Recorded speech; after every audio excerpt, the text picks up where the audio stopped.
Radio Claret América presenta Sediento de ti, la palabra, fuente de vida, con el sacerdote misionero claretiano Tony Díaz. Reflexiones diarias del Evangelio. Aquí iniciamos.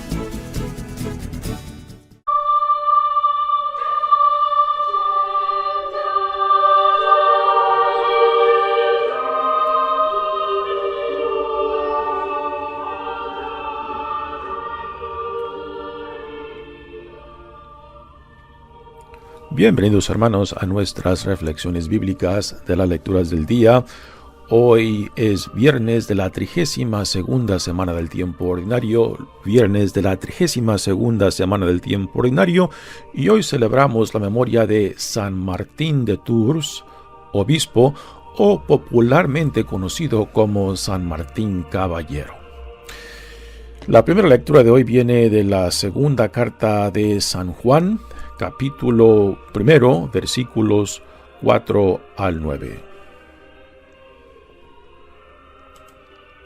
Hermanos, me han dado mucha alegría enterarme de que muchos de ustedes viven de acuerdo con la verdad, según el mandamiento que hemos recibido del Padre. Les ruego pues, hermanos, que nos amemos los unos a los otros. No se trata de un mandamiento nuevo, sino del mismo que tenemos desde el principio. El amor consiste en vivir de acuerdo con los mandamientos de Dios. Y el mandamiento consiste en vivir de acuerdo con el amor, como lo han escuchado desde el principio. Ahora han surgido en el mundo muchos que tratan de engañar, pues niegan que Cristo es verdadero hombre. Estos son el verdadero impostor y anticristo. Pongan pues atención para que no pierdan el fruto de sus trabajos y puedan recibir la recompensa completa. Quien se aparta de la verdad y no permanece fiel a la doctrina de Cristo, no vive unido a Dios. El que permanece fiel a la doctrina de Cristo, ese sí vive unido al Padre y al Hijo. Palabra de Dios.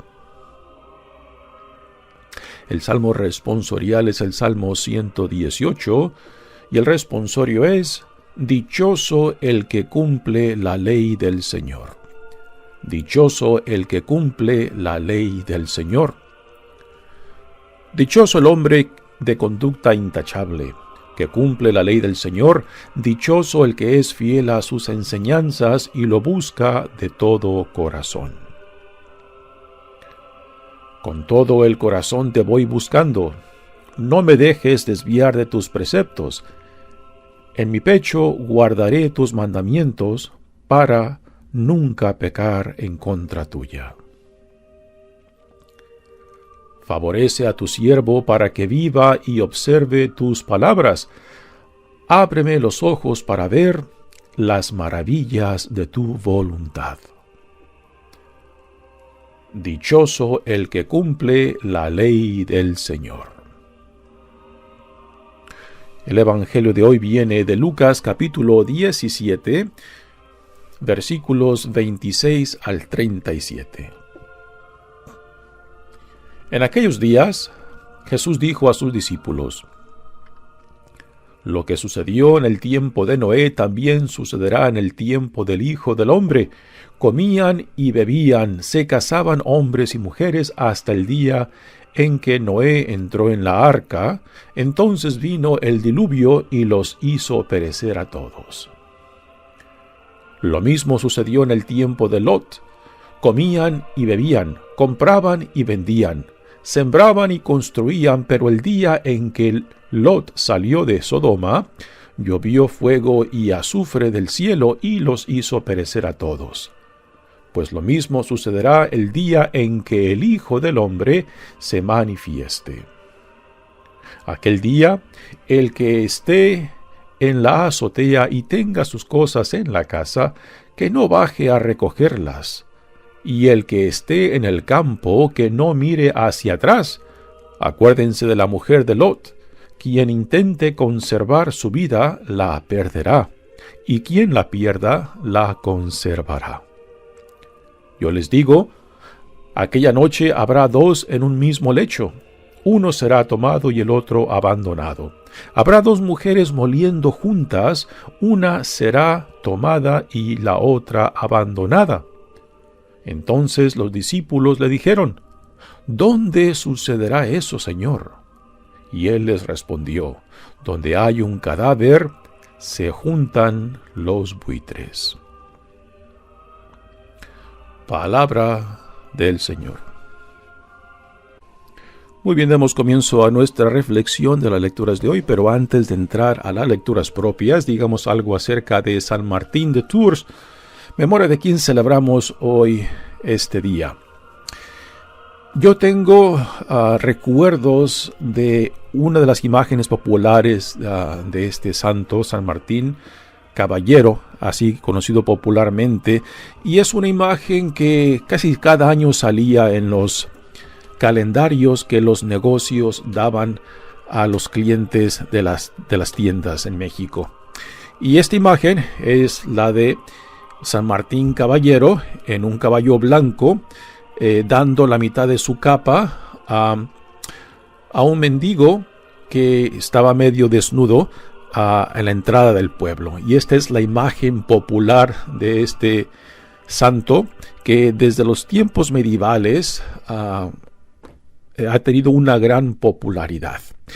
Martín nació en el año 316, en lo que hoy en día es Hungría. Su padre fue oficial en las tropas del Imperio Romano. Desde su niñez, Martín tuvo interés por ser cristiano. A la edad de 15 años ingresa a la militar del Imperio Romano, puesto que era lo que se esperaba de él, sabiendo de que su padre pues era un oficial dentro de los ejércitos del Imperio Romano. Estando él como soldado, tiene la experiencia de la cual San Martín es popularmente conocido, y es la experiencia que les acabo de narrar, que se encuentra muy comúnmente en muchos calendarios. Y dice la historia que en el pueblo de Amiens iba entrando San Martín y se topa con este hombre semidesnudo pidiendo limosna. Al verlo, San Martín tiene compasión, toma su capa, la parte en dos y le da una al mendigo. Por la noche de ese mismo día, San Martín tiene un sueño donde Jesucristo se le aparece en el sueño con la mitad de la capa que le había dado al hombre medio desnudo pidiendo limosna a la entrada del pueblo. Y este fue el sueño que en cierta manera confirmó el deseo de San Martín de ser bautizado como cristiano. A la edad de 18 años, finalmente él se hace cristiano y aún está dentro de la militar del Imperio Romano, pero él se da cuenta de que su fe cristiana pues es incompatible con la guerra, y él pues decide no seguir peleando. Él se le conoce que dijo de que él es soldado de Cristo y no puede pelear en ninguna guerra. A causa de esto, él fue acusado de cobardía y fue encarcelado, pero él se hizo voluntario. Cuando fue acusado de cobardía y encarcelado, él se dispuso a ser voluntario para que fuera mandado al frente de la guerra, pero desarmado, o sea, para ayudar a los heridos. Pero justamente cuando él se hace voluntario para esto, la guerra, que en aquel entonces estaba ardiendo, termina y San Martín es dado de baja. Cuando sale de la militar, pues él se decide vivir la vida contemplativa, se hace ermitaño y muy pronto empieza a atraer la atención de otros jóvenes, con los cuales después se forma una comunidad de monjes ermitaños. Con el tiempo, la popularidad de San Martín crece y por petición del pueblo de Tours le piden que sea su obispo. Él acepta y de ahí el por qué hoy en día esta memoria es celebrada como San Martín de Tours, obispo de Tours. Él continúa viviendo la vida media monástica como obispo en torno a su catedral.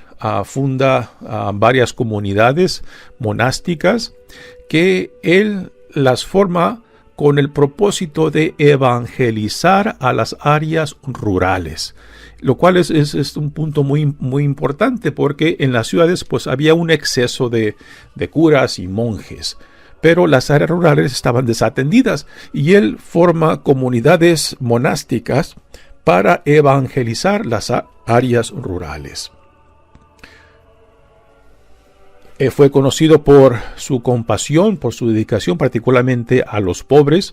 Muere en el año 397 a la edad de 81 años. Después de su muerte, su popularidad aumentó inmensamente. Es uno de los santos que más iglesias y capillas tiene que llevan su nombre. Aún hoy en día, en Europa y fuera de Europa, este santo tiene un seguimiento, una devoción, un número de devotos que lo buscan, que lo siguen para que intercedan por sus causas. Muy bien, le damos gracias a Dios por este testimonio de vida de San Martín de Tours. Muy bien, pasemos ahora a las lecturas de hoy. Estamos leyendo de la segunda carta de San Juan. Se cree que esta segunda carta de San Juan, junto con las otras dos, o sea, 1, 2 y 3, fueron escritas desde Éfeso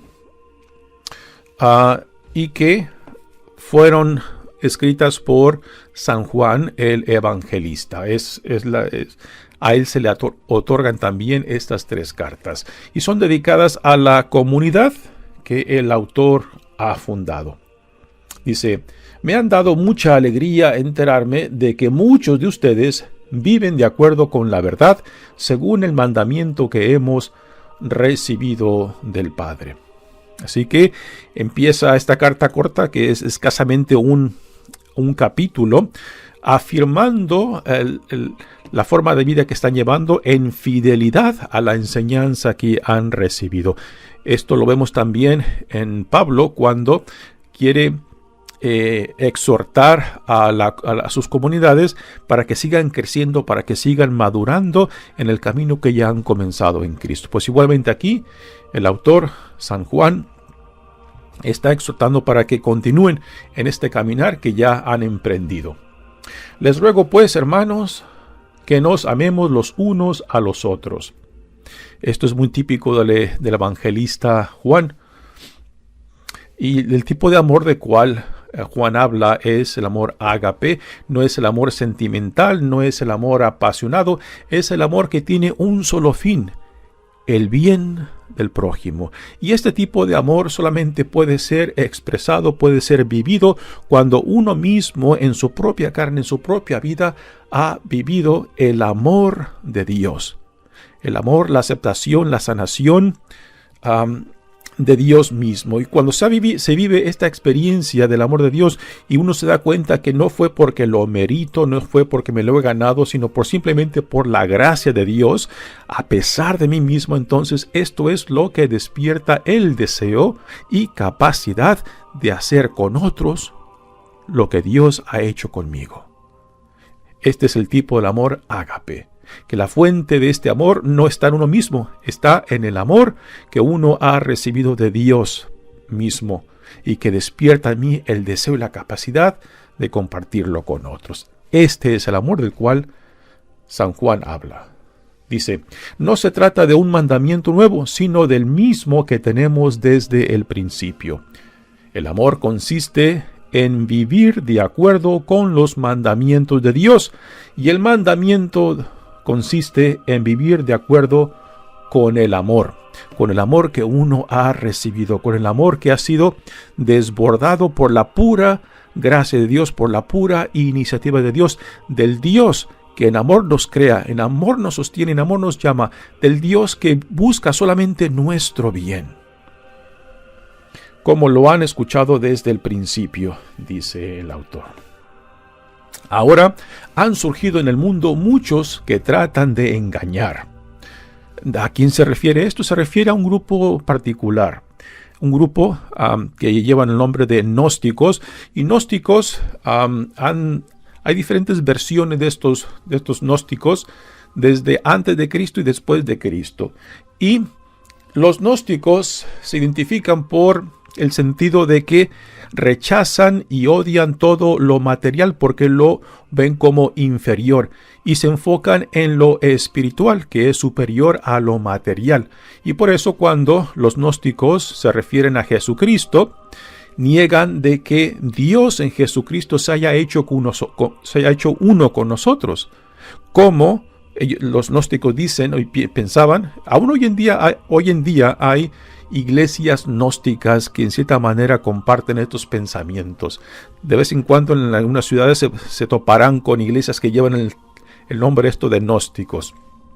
Y tras esta forma de pensar, esta teología, pues niegan que Dios en Jesucristo se haya hecho uno con nosotros, puesto que Dios tomar nuestra naturaleza, nuestra fisicalidad, sería un rebajarse, puesto que para ellos lo material es malo, lo material es inferior, que solamente lo espiritual es lo ideal. Así que aceptar o profesar de que Dios se haya hecho uno con nosotros en Jesucristo sería una aberración para ellos, algo impensable. Entonces, por eso dice el autor de esta carta que estos son los que engañan porque niegan que Cristo es verdadero hombre. Estos son, dice el autor, el verdadero impostor a Cristo. Ahora, como los agnósticos de aquellos tiempos explicaban la humanidad de Jesús y la muerte y resurrección, pues según ellos, Cristo se hace uno con nosotros en el bautismo, pero después abandona su humanidad, o sea, su fisicalidad, su materialismo antes de la muerte. Así que quien resucita no es el que muere, lo que resucita es solamente espiritual para los agnósticos. Así que cuando los agnósticos hablan de la vida del Jesús, del hombre, lo ven como algo temporal, que existió solamente desde el bautismo hasta la pasión, pero que después cuando muere, entonces ahí lo espiritual de Jesucristo se marcha, ¿no? Así que quien muere no es Dios, es solamente algo material, algo físico, ¿no? Así que es así como los agnósticos de aquellos tiempos explicaban la encarnación de Dios. Y esto es lo que el autor de esta carta está rechazando y los llama como el anticristo, puesto que si Dios en Jesucristo no se hace uno con nosotros, no se encarna, pues entonces tampoco nosotros en nuestra fisicalidad somos salvados, puesto todo lo que se hace uno con nosotros es salvado. Y si Cristo no se hizo uno con nosotros, pues tampoco nosotros compartimos en esa salvación. Dice el autor terminando esta lectura: pongan pues atención para que no pierdan el fruto de sus trabajos y puedan recibir la recompensa completa. Quien se aparta de la verdad y no permanece fiel a la doctrina de Cristo, no vive unidos a Dios. Hemos de pensar que en los primeros 200, 300 años, pues había una diversidad de formas de entender y de hablar de Cristo. Había una serie de herejías que en los primeros 400 años pues causaron mucha confusión, puesto que no había ninguna doctrina todavía. Con el crecimiento de la iglesia pues se van definiendo las doctrinas que le dan la estructura a la fe cristiana. Pero mientras se llevó a cabo esta definición, pues había una cantidad de teologías, de formas de entender a Jesucristo que no encajaban con la doctrina que después se fue definiendo en torno a la naturaleza de Cristo, la encarnación, la Santísima Trinidad y todas estas cosas. Así que hemos de imaginar que fueron tiempos, de cierta manera, muy caóticos, tiempos de confusión donde había diversidad de formas de hablar y de pensar acerca de Jesús, y que en medio de todo esto, pues la iglesia fue forjando su identidad mientras definía la verdad de la fe cristiana. Muy bien, pasemos ahora al Evangelio de hoy, que viene de Lucas. Estamos ya casi hacia el final del Evangelio de Lucas. Jesús ya está por entrar triunfalmente a la ciudad de Jerusalén, donde llevará a su fin su misión. También en el calendario litúrgico de la iglesia, ya hoy día viernes, es prácticamente, ya estamos a puertas del final del calendario litúrgico, que se cerrará con la solemnidad de Cristo Rey, donde se termina el año litúrgico para empezar el nuevo año con la temporada de Adviento. Y los temas que resaltan en esta última semana, pues son los temas del fin del mundo, de la parusía, de lo que hemos de esperar al fin de los tiempos. Y este es uno de los temas que resalta en este Evangelio de hoy. Dice: en aquellos días Jesús dijo a sus discípulos: lo que sucedió en tiempos de Noé también sucederá en el tiempo del Hijo del Hombre.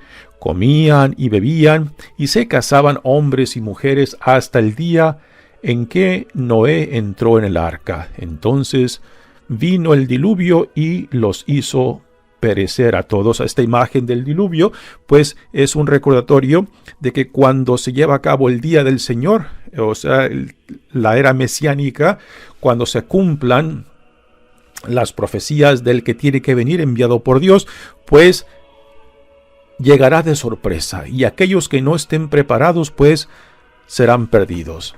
O sea, aquellos que no vivan con esta concientización de quiénes son y la vida a la cual son llamados, pues se perderán. Y esto es lo que Jesús está haciendo, utilizando esta historia de Noé y el diluvio, de que como hijos de la luz, como ciudadanos del reino de Dios, hemos de vivir con esta concientización de que una nueva era, la era mesiánica, se ha inaugurado en Jesucristo nuestro Señor, y que desde el tiempo de la encarnación de Jesús esta era mesiánica ya está en función, y solamente aquellos que se identifican con la visión del reino y viven con los principios fundamentales de este reino, pues a últimas serán salvados.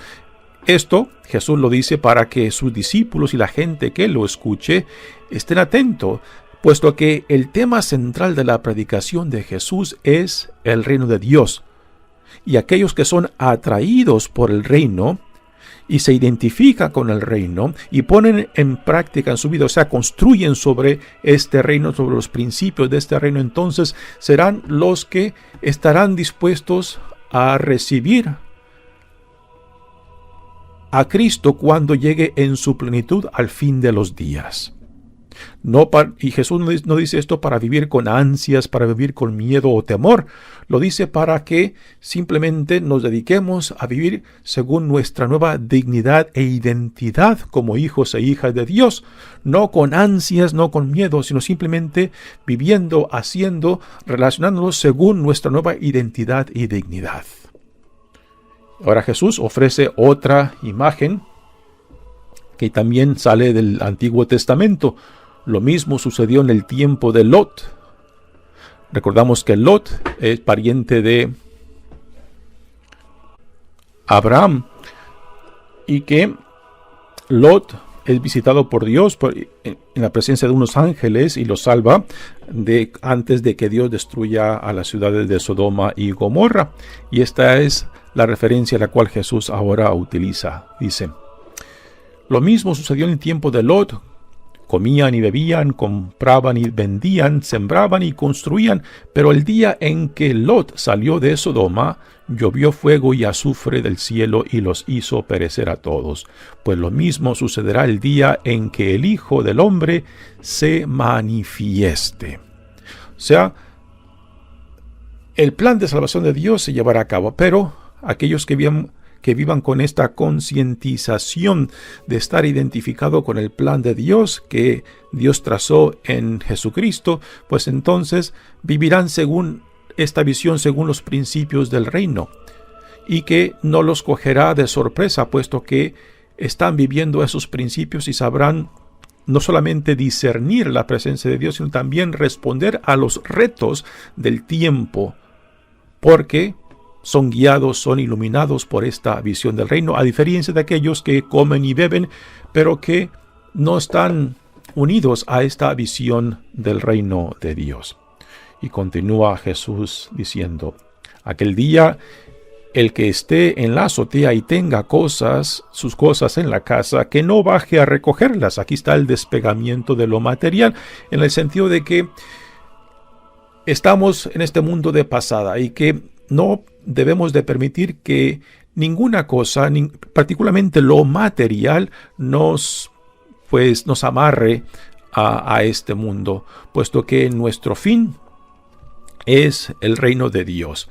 Y yo creo que la mayoría de nosotros conocemos esta experiencia, ¿no? Cuando nos aferramos, cuando nos atamos a lo material y descuidamos lo que verdaderamente es importante.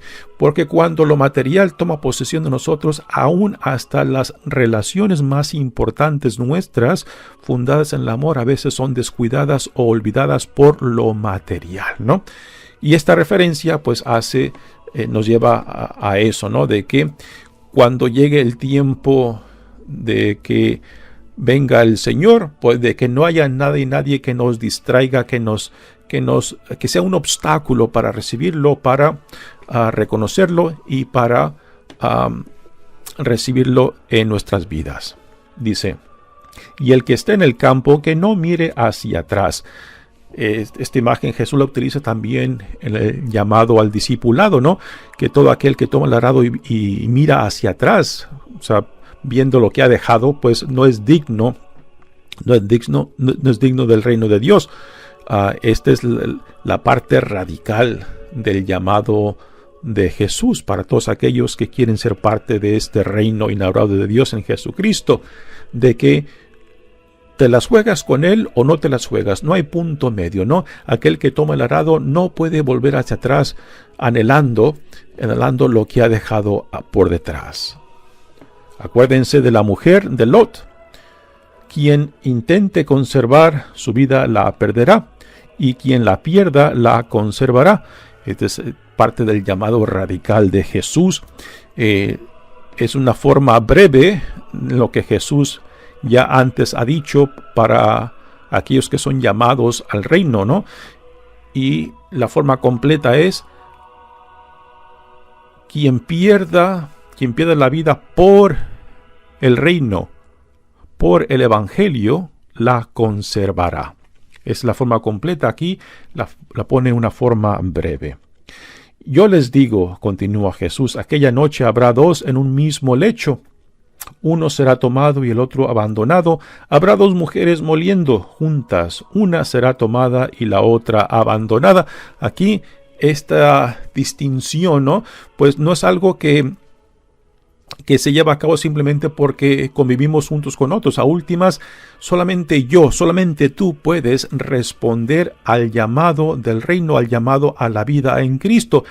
No porque te juntas con otros, ya simplemente esto te hace ciudadano del reino o discípulo de Jesucristo. Cada uno de nosotros tenemos que responder a ese llamado, a esa visión del reino, a ese construir nuestras vidas sobre los valores del reino, ¿no? Y no es porque simplemente tú andes con otros, que esos otros, como de cierta manera, te contagien o te peguen.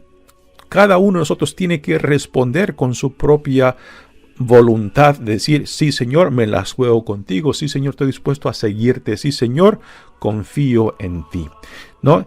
Y esto yo creo que es a lo que hace referencia cuando habla de que uno será tomado y el otro abandonado, habrá dos mujeres moliendo juntas, una será tomada y la otra abandonada. Y después viene la pregunta de los discípulos. Uno podemos imaginar, ¿no?, de que después de escuchar estas palabras de Jesús, pues los discípulos hayan quedado poco confusos, quizás con miedo y temor. Bueno, y todo esto, ¿cuándo se llevará a cabo, no? Y aquí no hemos de tomar las palabras de Jesús literalmente, puesto que el Jesús de los evangelios juega constantemente con imágenes, ¿no?